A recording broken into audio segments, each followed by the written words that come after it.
Dans l'Yonne, Jean-Stéphane Marin est le salarié de la CUMA Yonne œnologie. Il se déplace pour l'embouteillage et la filtration de plusieurs vignerons. On fait une filtration sur Kisselgur.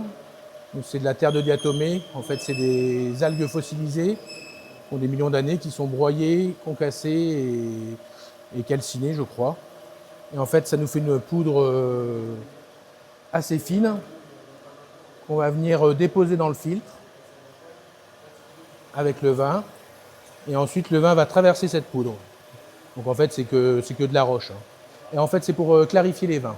C'est une étape de filtration classique. Donc on va clarifier les vins sans trop les brusquer. On monte très peu en pression, on est de l'ordre de 1 bar, 1 bar 2.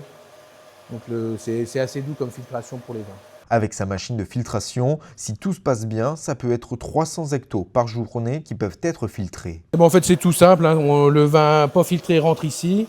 Il va passer dans la pompe là. Ensuite, il va aller dans la cloche. Avec un petit peu d'alluvionnage, j'ai une pompe doseuse qui envoie un petit peu de Kisselgur en même temps que la filtration pour pas qu'on colmate. Le vin passe dans la cloche, à travers les plateaux horizontaux, et il ressort de l'autre côté complètement filtré.